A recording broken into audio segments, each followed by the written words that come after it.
Well, thank you everybody for coming this evening. So this is this is sort of just an agenda of what we're going to be doing really quickly since we don't have, let me see. I'm going to try to see if we can spend a little bit of time, just quick introductions. If you would prefer, please feel free to just put your name and where you're from and your business into the chat if you want to do that instead of introducing yourself on by coming off mute. We'll kind of talk a little bit about the dynamics of our conversation and how we can support each other.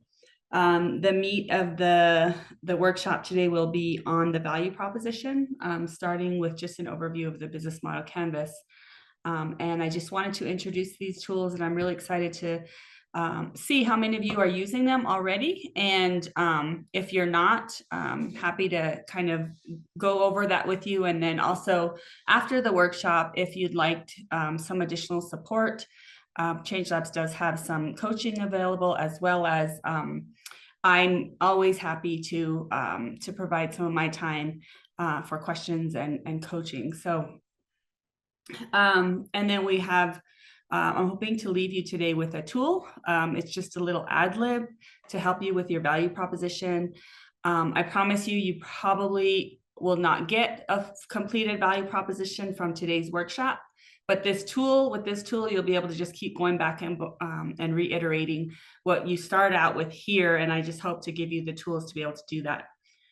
And then just a discussion on how we value, how we provide value in our lives, as well as how we see and what our perspective is on the way we value people and objects and things in our lives as well.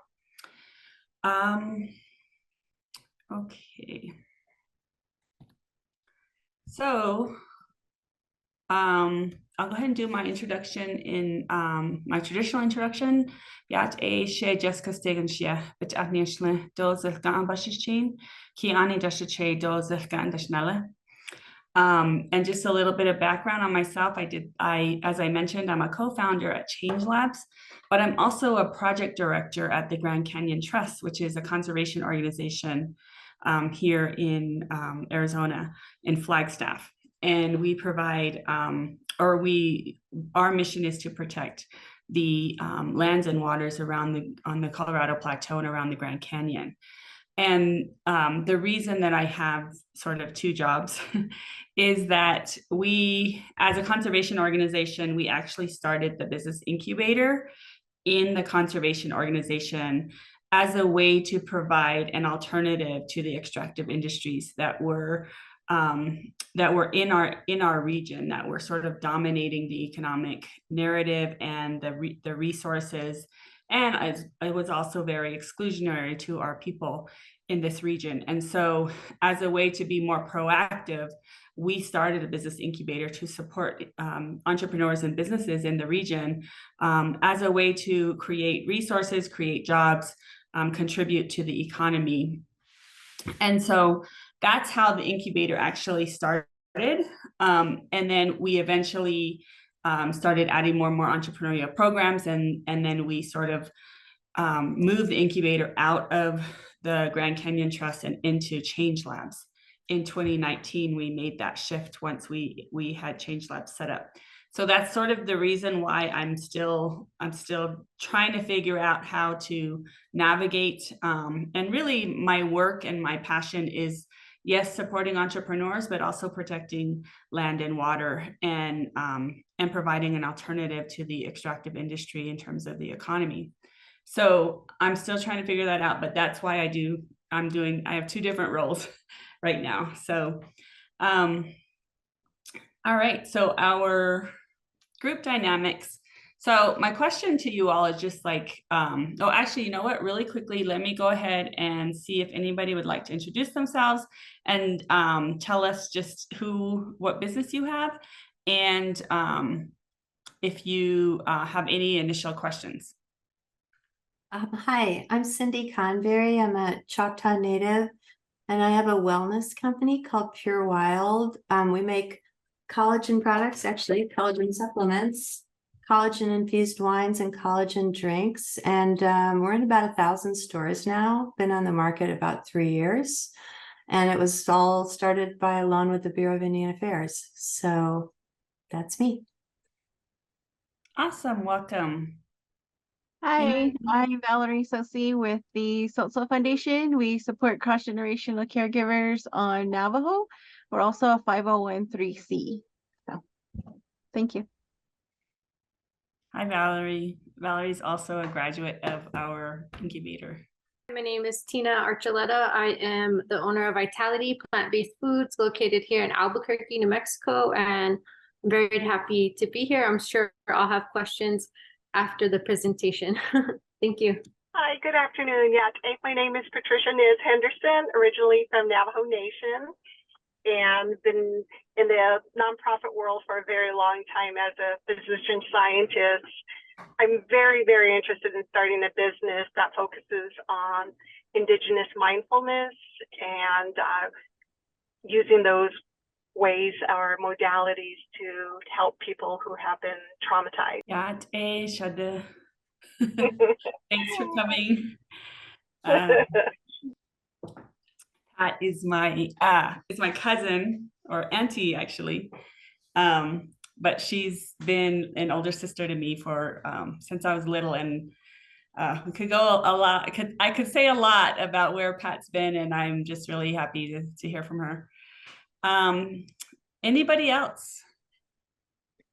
Hi, I'm Angela Boyers. I don't own my own business, but super interested in everything that you are presenting today, and I feel like it can help me in my current career, and I am looking to branch away from corporate America and doing something for my tribe. So I'm part of the Mississippi Band of Choctaw Indians out of Mississippi. But just happy to be here and really impressed with all of you already. So, thank you. Thank you. Hi, And sorry, I'm Chibo Fraser. I'm from Nisqually, Washington, Olympia, Washington area. And I'm right now a student getting my doctorate in Indigenous community leadership. And people keep asking me, what am I going to do with that degree? So what am I going to do later? So I have recently moved in the last year from tribal enterprise, corporate enterprise business management to nonprofit social justice and equity efforts. And so I'm really happy to be here, and I'm happy to meet everybody today. okay, so we'll go ahead and move forward with our group dynamics.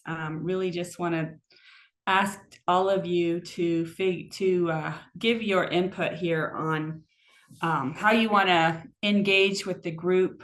I like to just kind of hear from people about what they like. I know Hillary requested that we keep questions until the end, but this really is an interactive session. So there's going to be a lot of time for you to sort of come off mute and give your input or put something in the chat.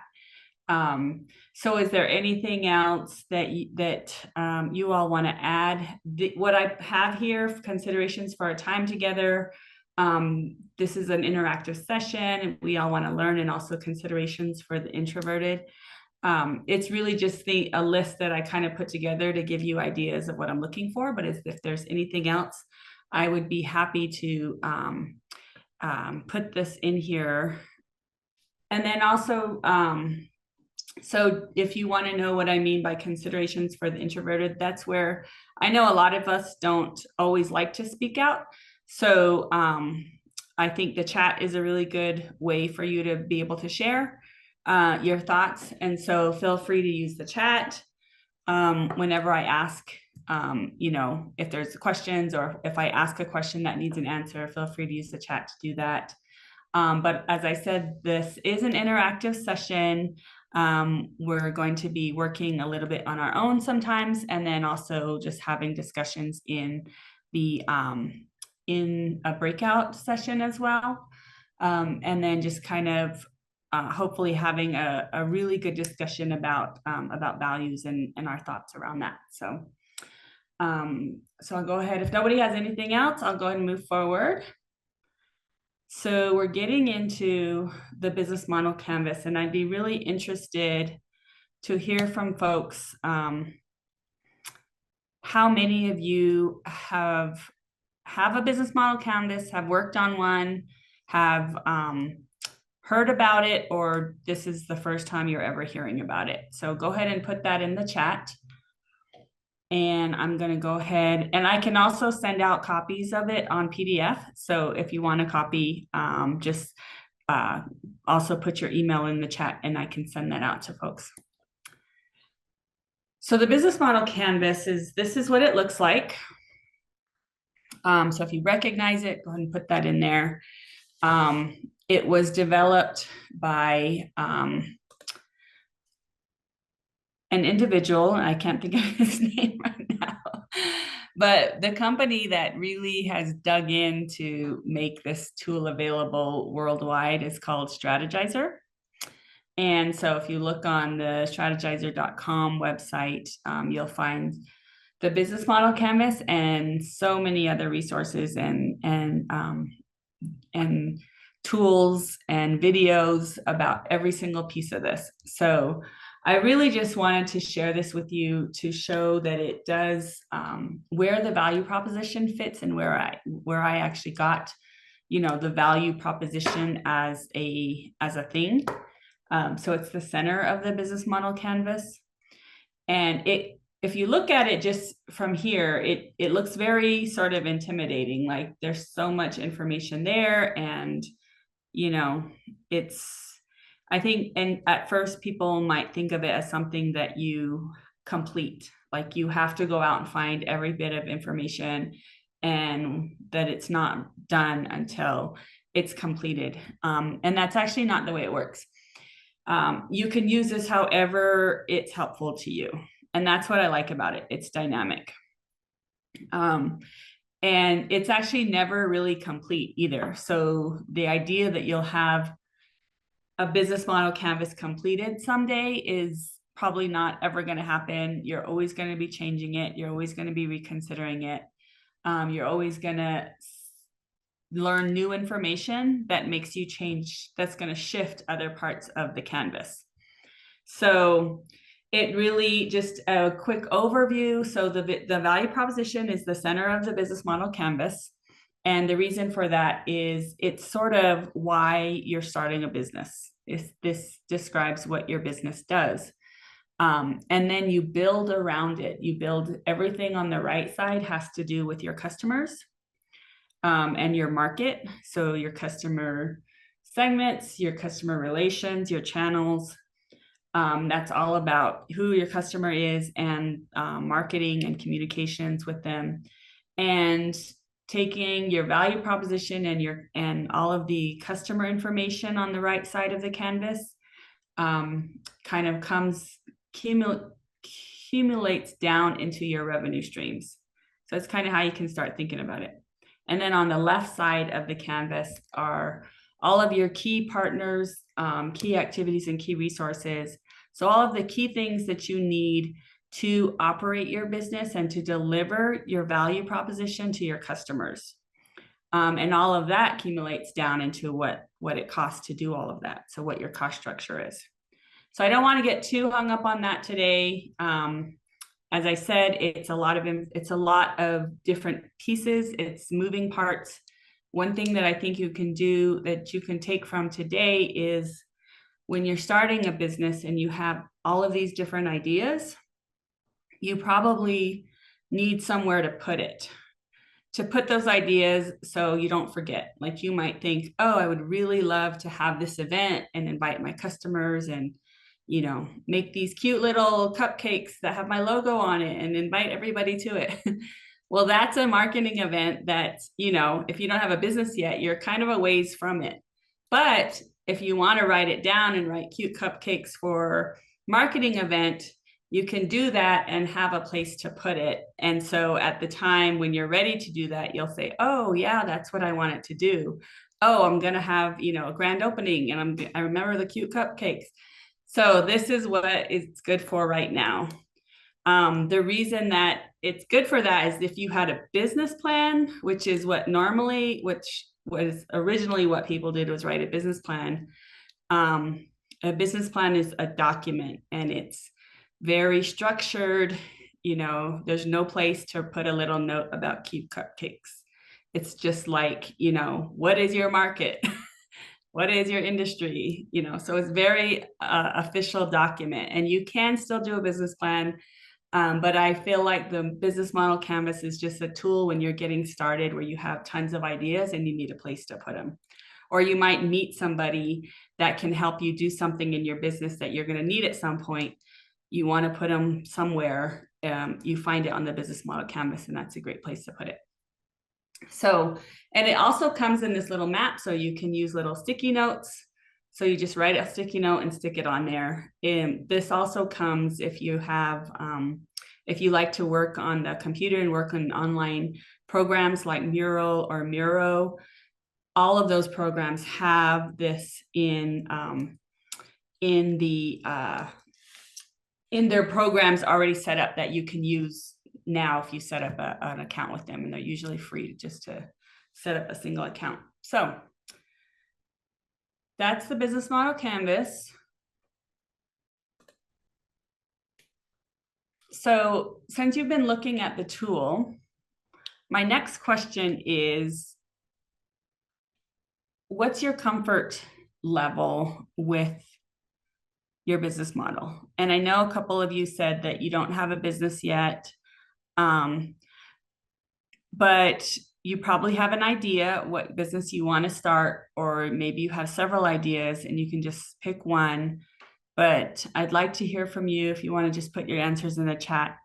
What's your comfort level with your business model? So let's say 1 to 5. 5 is you have a business, you're working through your business model, you know exactly what you're doing with your business model, you can articulate it. And then 1 is sort of, you know, you just know what product or service you want to provide. And that's about it. You don't know how you're going to do it. You don't know how you're going to create it. You don't know why you're going to do it. Your customers might think, you know, well, at this point, your customers don't know who you are, but you know some of your customers. Okay, so I see 1s and 2s. Valerie, 3 out of 5. So I after think it's remembering that it is a working document and you can change it. And in my mind, I'm like, no, you can't do that. But I'm like, no, hello, that's the whole point of it, right? So right now, I want to be more comfortable with arranging things when I need to or when I want to. So I want to be more comfortable with it. Okay. Yeah, it's definitely something, it's not going to stay. You have to change it. It actually doesn't work if you don't change it. So you got to keep changing, keep reiterating it, keep, you know, obviously at some point you have to execute. But when you're working on your business model canvas, trying to figure out what your business model is, that has to keep changing until you get it, until you're completely comfortable with it. And I saw Raquel is here. I just want to say hi to Raquel. She's my colleague at Change Labs. She's the director of our co-working space there. So hi, Raquel. Okay, so what is a business model?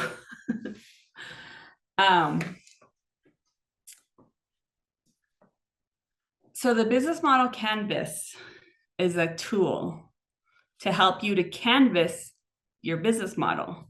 So it's sort of, you know, when you do canvassing, let's just say you work on a campaign and they send you out to do canvassing. You're basically going out and talking to anybody that you can talk to who will talk to you about this. It might be, you know, a person that's running for office. And so when you're canvassing, you're going out there to talk to people to try to get their support, but also to hear from them what they want in their candidate. And so you can take that back to the candidate and to their team, and they can try to produce, narrative, a campaign, try to make that candidate likable to these voters, right? So that's like canvassing in terms of politics. So the business model canvas is kind of like canvassing for your business. So you have all these ideas, you now have a place to put them, but you also have to think through all of those different boxes and say, what is actually going to work here? And once you have once you get to the place where you have things in there, you've taken things out, you've left things in there, you start realizing what's important, then you can start to think through what your business model is. And so the business model is really what makes your idea unique. What is it that's going to make the business work? Sometimes people have ideas and they say, well, I want to do this, but I don't know if it's going to work. You have to think through the business model that tells you if it's going to work or not. And it's important because financially, it's really how you plan to make for your business to be sustainable financially and for your business to be profitable for you as the founder. So what is that thing? What are those mechanisms that are going to work together that creates an organization that's sustainable? How important is it for you to, how important is customer satisfaction to you? How important is delivery time to you? How important is customers in this area of the country? How important are customers here? How important is it for you to have male customers, female customers? How important is packaging to your company? How important is it for you to have social media or website presence? How important is it for you to have celebrity customers, or how many customers, or, is it quality versus quantity? So all of those questions that you might have about the product or service, that's your business model. So let's kind of think through, just to give a clear example of a company that everybody knows. Let's just say, a company like Amazon. Amazon is a huge company now, but when they were getting started, and when you think through what their business model is, now their business model is just getting products to customers as simple and as quick as possible. If there's issues with, timing, if customers start complaining about not getting their products in a certain amount of time, that affects Amazon's business model now. In the beginning, their business model was really that they needed to get people comfortable with online shopping. Now, most people do online shopping, and so that's not quite their business model. So your business model can change over time. And it's normal to sort of be responsive to changing times. And that's why I said the business model canvas will never be done, because things are changing all the time. And so you'll go back to it and say, okay, this is shifting. What else is going to shift because of that? So that's what the business model is. Some people describe it as solving a problem. And we'll talk a little bit more about that as well when we get to the value proposition. And so I just want to ask really quickly if anybody has any questions about that. So let's go ahead and move forward. So as I said, the value proposition is the center part of the business model canvas. And so what you're doing with the value proposition is you're articulating to yourself, you're articulating to your team, to your partners, to your customers, to anybody that might have a question or are trying to understand what your business is about, will look at what your value proposition is. And when they say, what do you do? What does your company do? what they're really asking is, what is your value proposition? And I think a lot of people, you know, there's a lot of different ways that people use to describe that, right? There's the elevator pitch. Sometimes people think of the mission statement or a vision statement. And those are variations. They have an impact on the value proposition. But really what you're saying with the value proposition is, I make this product or service that I'm providing to you, and this is why you should think it's valuable. This is why it is valuable. This is why I'm building an entire business that's going to support myself and my family and my community based on this value. And so when you think about it that way, then what happens is that it'll impact everything else around in the business model canvas, but it's really just impacting your customer base, but also your stakeholders, which is on the other side. So, and that's, and when you're the founder of this organization, I also want to just side note, this pertains to nonprofits as well. So if you're thinking about a nonprofit, all of this pertains to that too. It's just that the financial model is a little bit different in a nonprofit, but everything else, when you're a founder of a nonprofit, that you have to think through the same thing, because you are providing value to a customer base, and that value and what you do with that value does impact stakeholders and partners and people that will rely on you, including, you know, employees, people like that, your team. So the value proposition is really important for you to understand and be able to articulate that. And that's what we're going to try to do today. Sometimes the value proposition is really simple. Like, it's, you know, I provide a product and it's very cheap. It's cheaper. It costs less than what others are on the market. Sometimes it's quick and convenient. Value proposition of convenience stores is just that. They're located in a place where it's convenient to get to. You know exactly what you're going to get when you go into a convenience store. You're never in there shopping and looking around. You're there to get something and get out. And that's how they're designed. So that's sometimes it's as simple as that. But it's also, how do you help people? How do you help your customers? Again, some people view it as solving a problem.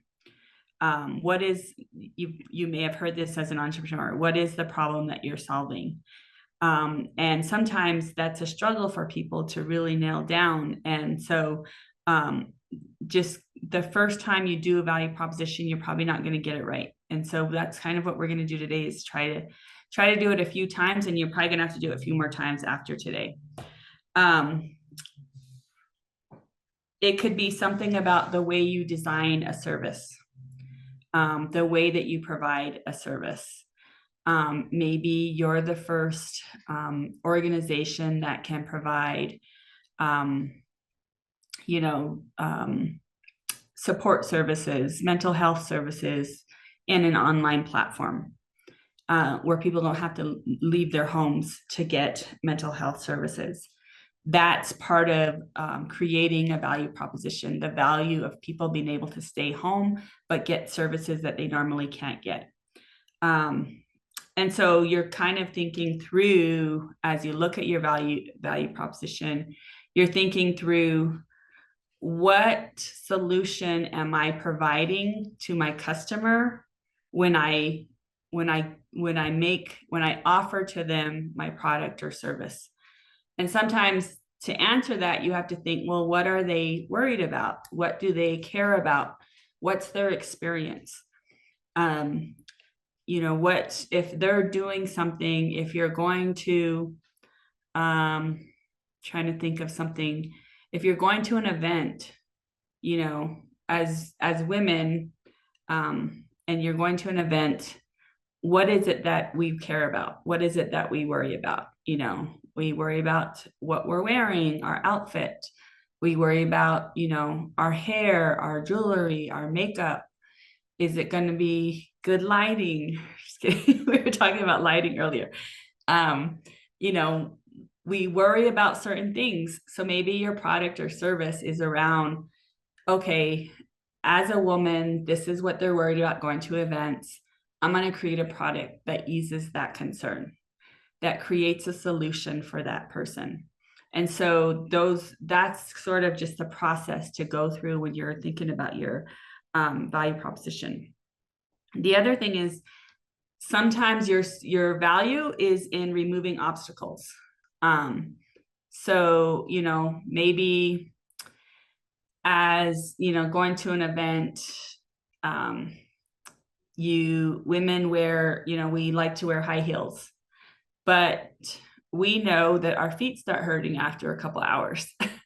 So there's a company out there that makes, you know, flats that you can change your shoes and pull your flats out of your purse and change your shoes right then and there. And so it removes the obstacle of not having anything to change into. It removes, you know, so sometimes it's something like that. So that's kind of just another example.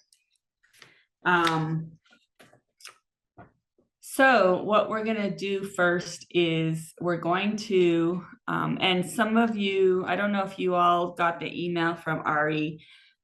You were emailed an ad lib of the value proposition. And so this ad lib is it's just a tool you can use to try to figure out what your value proposition might be and have it written down. And so just to kind of give some help with it. And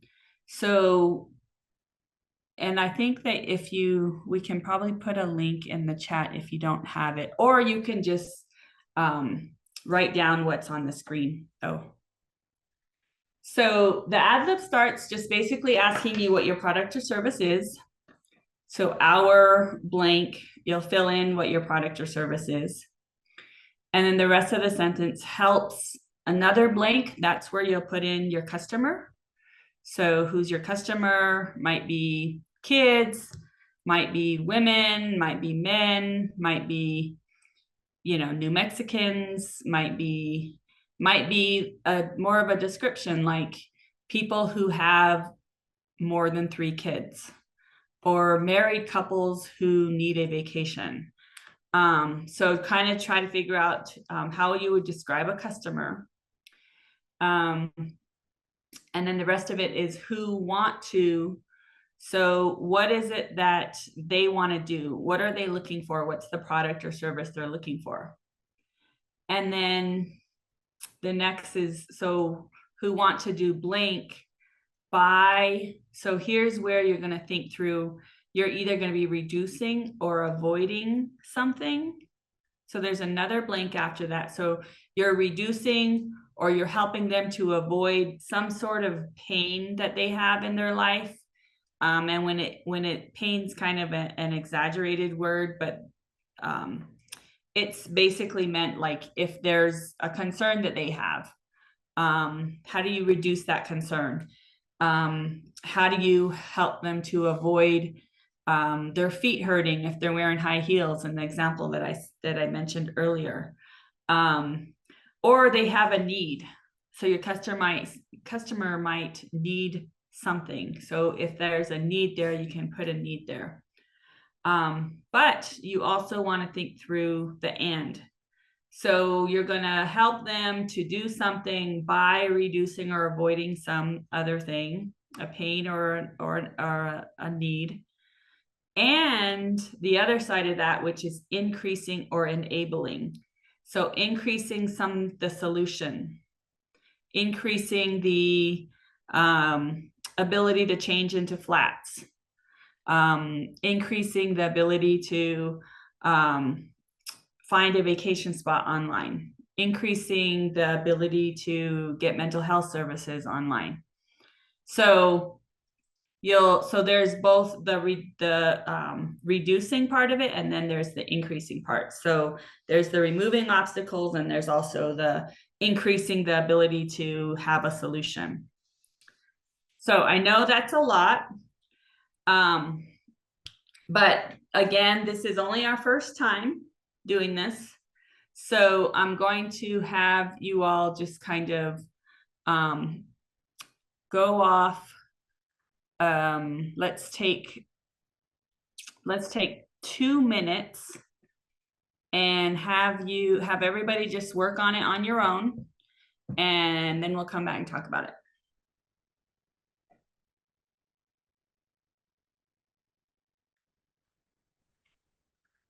All right. So we should all be back now. And how did that feel? Was it easy for you all? Was it difficult? I was in a room with 2 incredibly smart women, and so they both did the entire sentence, which is amazing. So how did everybody else do? We could have used a little more time, you know. I think we just started really enjoying each other's conversations. Normal. Were you able to learn about each other's businesses a little bit? Yes.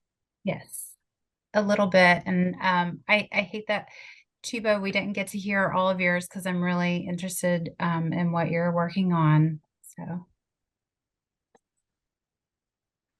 but thank you. That was really helpful. And I think listening to everyone else as they navigate through their idea, it was really hard for me to do, but I think just the wordplay and making sure that the message is conveyed. So listening to everyone was really helpful.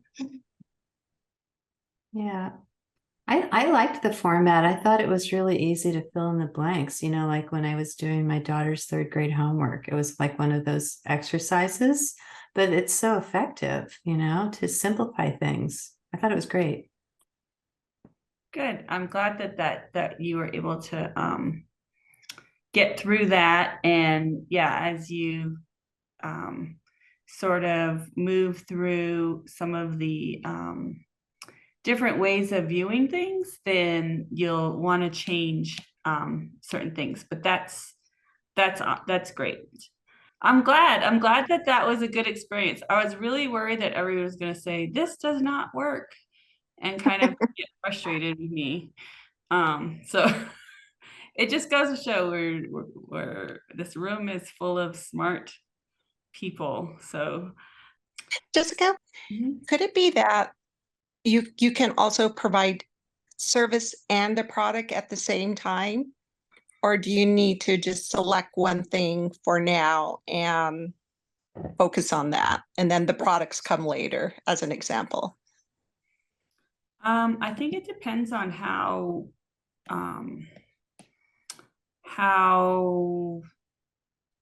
close the product or service is related. If the product is a part of the service that you're providing, then you can definitely do both. But it also, then you should be able to view it as a combination of product or service.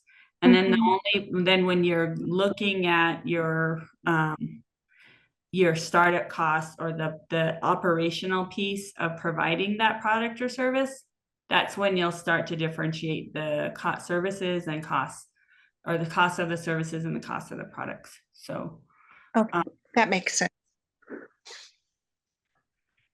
So yeah, so we'll talk now a little bit about how does a product or service create value? Like how does that happen? What are the just what are dynamic ways that happens? So what do you all think of when you see this image?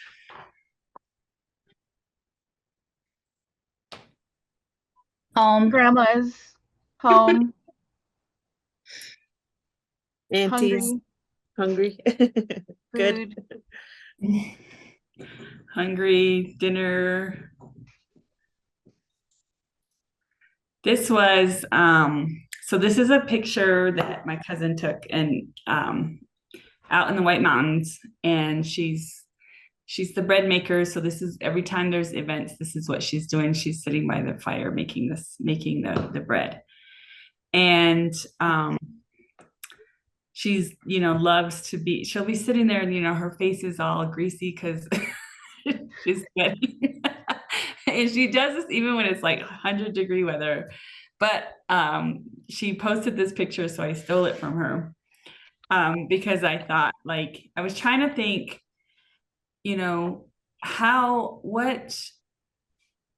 what are the different ways we see value in something, or that we experience value in different ways. And one of the things is the tools, right? So the tools that you use. So we see, this tool, which is, I don't know, I call it tennis racket. I don't know what other people call it. A grid. I think I've heard people call it a grid. The grill. The grill.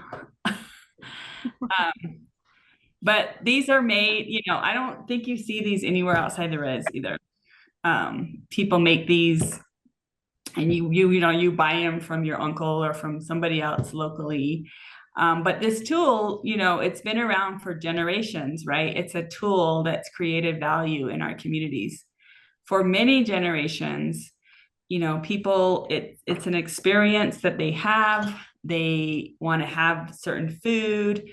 There's if you think of, having a grilled steak sandwich or a grilled mutton sandwich, you want to have it on a certain type of bread. And this is a lot of times a certain type of bread for some people. I know people like fry bread too, but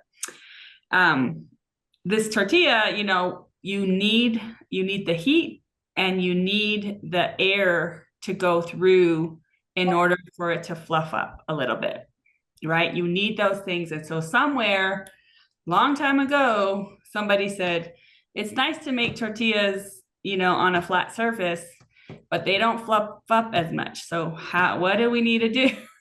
And so they made this thing. They made a tennis racket or a grill, and they said, we're going to, make this specifically to make bread on, and it's going to work this way. And then when it fluffed up, and it was nice and little crispy on the outside, but nice and fluffy on the inside. And it was because of the heat, and it was because of the open fire, and the smell of the wood burning. So all of those memories come back to you, right? But this is part of our ingenuity in terms of creating value, using tools to create a certain value, and then recognizing when there's value there and continuing to do whatever it is that created that value. And so now we have generations of ourselves, our kids, our grandparents that all see value when they see this tool, and they know exactly what value that brings to their meal and to their experience of whatever, gathering that they're at. It's important now. If this tool is needed, this tool is one of the most important things that has to get done for that event. So that's just kind of one way to think about, how we have created value and how we thought of value in the past, and how do we think when you're thinking about your product or service, what is it you're doing to create that same type of value for people that you want to serve? So let's go ahead and after thinking about the tool and the generations of value that simple tool has created for us, I wanted to go back to do the ad lib again. So this will be take 2, and see what you think about, and see if anything changes for you in terms of thinking through it again. So we will do another 2 minutes to work on our own and see if the ad lib changes. So if anybody's ready, you can share how your ad lib might have changed, or if you have a question, or if you just want to share. how you're feeling about it or where you are. I want to go ahead and just open up the conversation a little bit here for that. I can start to share. Oh, go ahead. No, go ahead, Valerie. I think for me, first I went through the steps, right? Like, oh yeah, native perspective, trying to find those native perspective words. But as I've been going along with my nonprofit, it was like first starting just Navajo. And I was like, Navajo, Navajo, Navajo. But I started getting other tribes. So then I changed it to native, and I'm like native, native, native. But it's just, I think, hard to find the buzzwords to make it sound better. So I don't want to just keep like saying native, native, native in there. You know what I mean? Like, so my problem is just trying to find where I can put that because really it's like the native, like that picture, right? Like we know that it's those buzzwords from that, like home, right? Like quality. I think there's some of it is like that feeling to know that it's what that is. It's just trying to try to find those words and where to put it in this, I think, is where my biggest problem is, of like, well, what's a quality word to say home?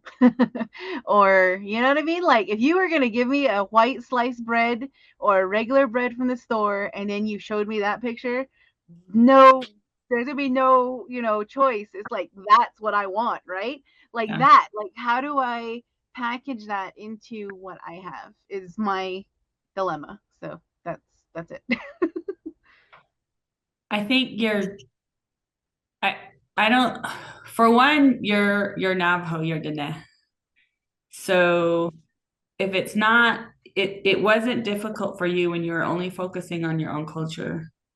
So your mind is switching, trying to broaden your base, but you really need to keep your narrative with what you know.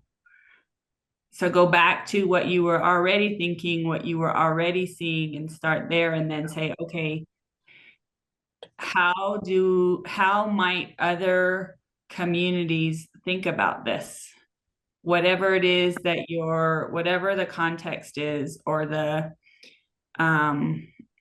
idea that you want to convey.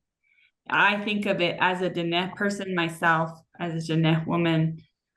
This is how I think about it. And the way you describe it is going to connect with other Indigenous people, because they probably have a similar idea or a similar something they connect with as well. So that's sort of that's what I mean when we can't go out there guessing about what other people think. You want to convey what you know, and I promise you people are going to connect with it and say, and then they'll start sharing with you, in my community or in my culture, this is what we say, this is how we do this. And it's very similar, because they hear you talk, they hear your narrative, and they can connect with it. And we've been taught as Indigenous people that we need to shut that down, that's not valuable, that needs to change. But that's really the opposite. People, we all need to be willing and able to share that. That's the value that we create in the world and in our communities, is saying, yes, this is how we think, and it's okay to think that way. It actually is valuable to your life. So that's part of this whole process. I think I think you did a great job in bringing it back to in that mindset of, because when you're thinking polarized, I mean, for me, I think of when somebody asks me what I am, so but someone who's Native or Indigenous, they ask in those terms: Indigenous, Native, nation. And then when I think of home, I think of community, because my reservation's broken out into different communities. But when you talk about food, I think of food sovereignty is kind of a blanket term that all nations use too. So that I definitely struggled in the same way, because for me, I'm thinking of my own community. So my dream is to go back to my reservation and build a group home for troubled teens. And so finding those right words to not alienate people or to not pass judgment or to turn them off from looking at it was my struggle as well. So I put our group home helps adolescents who want growth and healing by learning life skills and bringing traditional healing and roots back to the foundation for the future of our community, because that's who they are.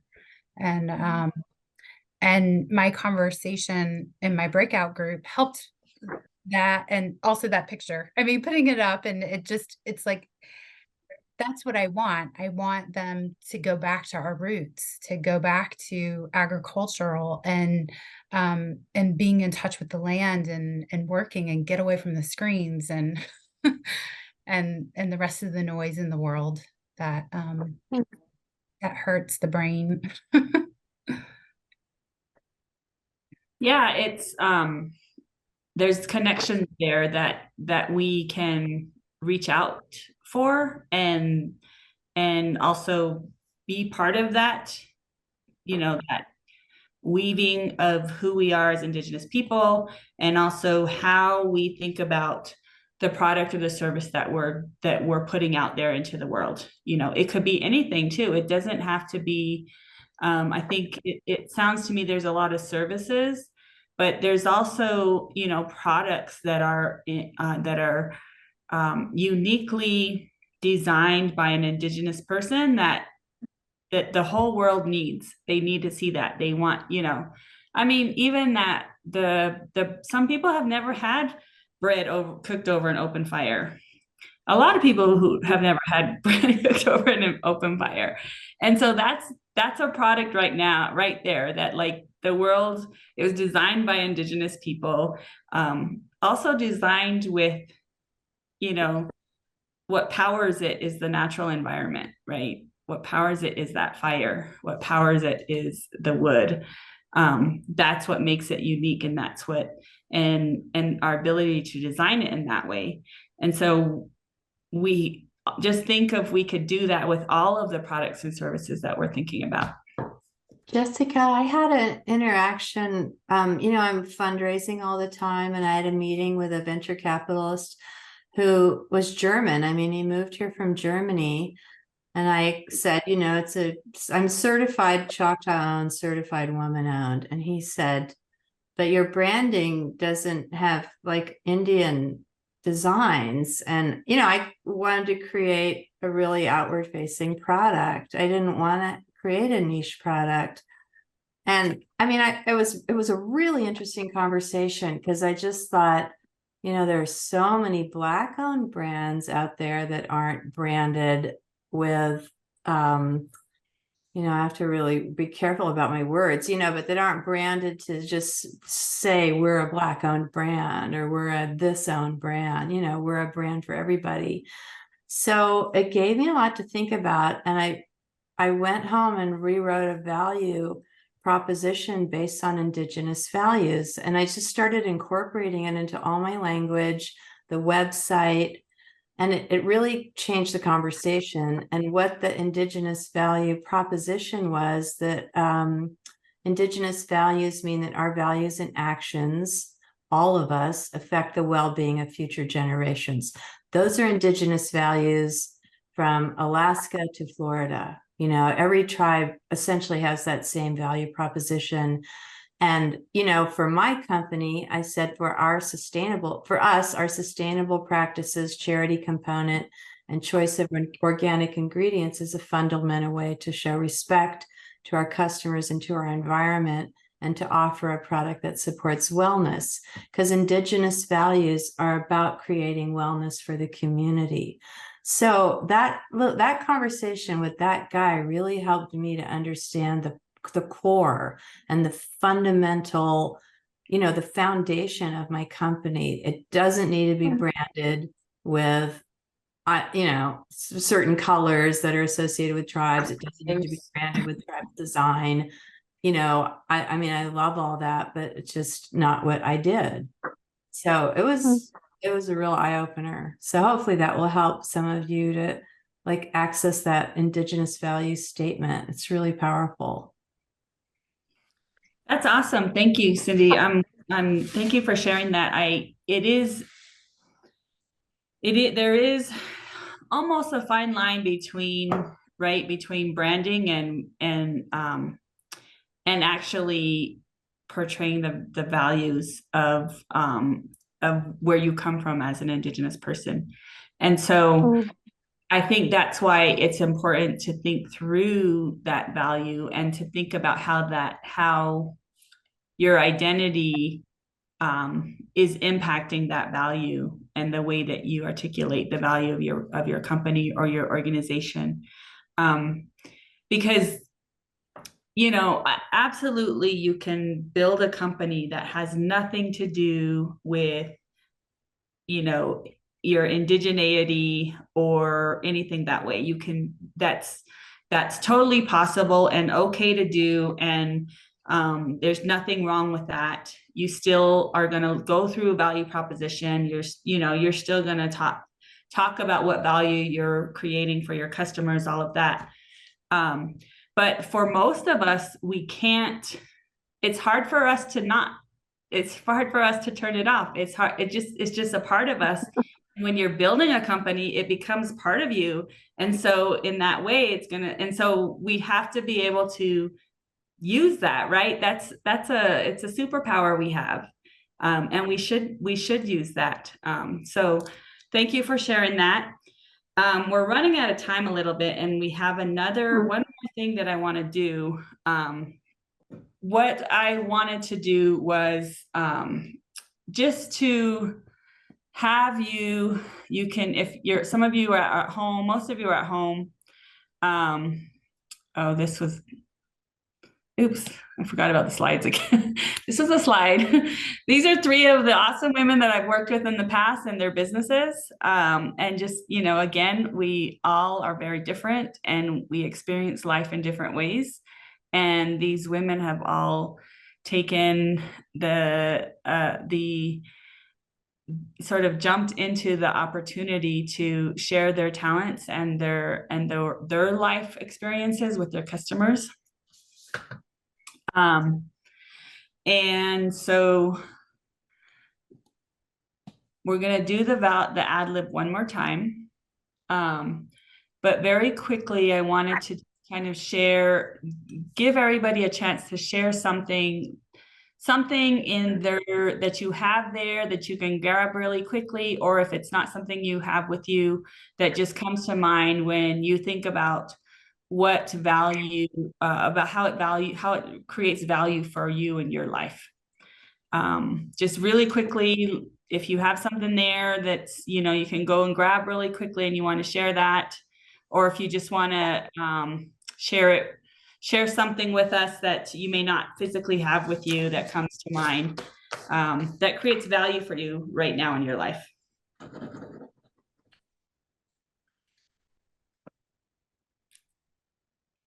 I see Ari grabbing something. I'm going to put her on the spot and have her go first. Oh, no. No, I just have a bundle of lavender in a little seed pot. So my family are traditionally farmers, and so every year we farm herbs, plants, vegetables, chili, of course, based in New Mexico. So it brings a lot of value to our life because we're able to, you know, plant seeds, raise the seeds into plants, and then harvest, and we sustain ourselves with our own food that we grow ourselves. And it's really, I always joke with Hillary actually that I need to go home to my plants. I need a vent. So it's really therapeutic, and it adds so much value to my life that way. That is a great idea. I'm going to start doing that. Oh, that's great. That's awesome. Okay. Anybody else want to share? Hi, this is Patricia. I'm not sure what you're able to see. I can't see the video on my end. Your armchair. Okay, so let me switch it around then. Okay, so I'm actually holding my aunt's Navajo rug. I went and grabbed it, my Auntie Ruby, and I have so many of her rugs here that that adorn my home. And when I was thinking about this company, I thought about like what it takes for our Navajo artists to create these amazing products. And they really have to be centered, they have to be present, right? Like their mind can't be going all over the place. They have to be in the present moment. And I think in creating such products, again, I relate back to just in our own general lives as non-artists, like what we need to do for ourselves to create amazing things for ourselves, whether it's being a wife or mother. Like you totally have to be present and heal from our traumas. That is probably the biggest thing for me as I'm kind of going into this next decade of my life is, how can I help our next generation, I guess, heal from their traumas, for us to heal from our traumas so that our kids don't have to, I guess, carry on the next trauma, our traumas. So that's, I guess, yeah, I had to grab this and show it off. So, but that's where the business, I guess, that's where my business is heading towards. So, but thank you. Yeah. Thank you for sharing. Anybody else? The kids are playing outside, but I'll say, like, for me is family. They bring a lot of value in my life. Having them around and being that they're from 3 to 16 in age, so I have a good ride range, and they help ground me and get me out of my head sometimes. And then the other thing is having this photo behind me. This is by a Navajo artist from Tuba City, Crystal Degai, and having those native influences again, just I always say this is my brain.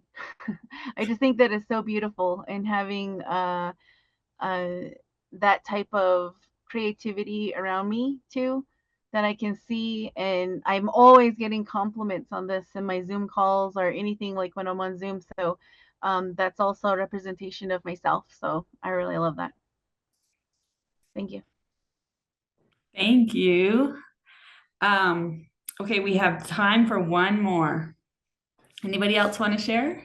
Okay. So after hearing, all of that and what brings value to your life and and the reasons why, breaking trauma, the cycle of trauma, having beautiful things to inspire you in your workspace, being able to do self-care and rely on your plants for that.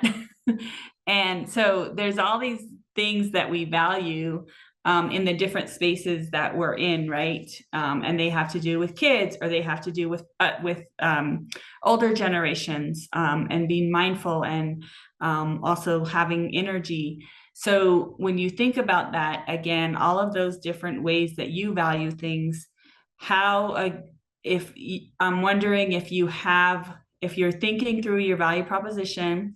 So we're going to go ahead and do the ad lib one more time. So this will be your third attempt. Oops. Sorry. It'll be your third attempt. So thinking through again what you may have thought of with whatever object that you grabbed, or if you heard from other people in the room about how they view things and the value they have in the things that are around them. Is there any differences in the way that you are going to do your ad lib? And so I'm going to just leave you with that, because that's basically all the work that you can do, on your own as you're working through your value proposition. And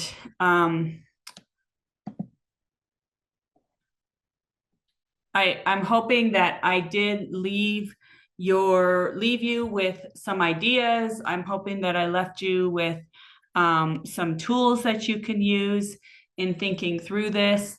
I also want you to know that these tools, the business model canvas, they're very linear in thinking, and sometimes that makes it difficult for us in the way that they're structured. And so if you have trouble with it, don't worry too much about it. Do your best to get through it, but there's also tons of resources out there for you to work through the business model canvas. There's at Change Labs, we do coaching every Monday. So you can sign up at our website at nativestartup.org for business coaching on Mondays. And also to take a look at some of the other resources that we have. And then there's my email there. If you work through your ad lib and you want me to review it for you, I'm willing to do that. So there's my email there. And I just want to say, thank you everybody for coming this evening and for going through the workshop. I hope that it helped. I hope you were able to learn, but I also hope that you feel really good about your ideas and where you're going with your business. So, and thank you all for sharing. It was really beautiful for me to hear from everybody. Thank you. That was really great. Thanks. Thank you, everyone. Thank you.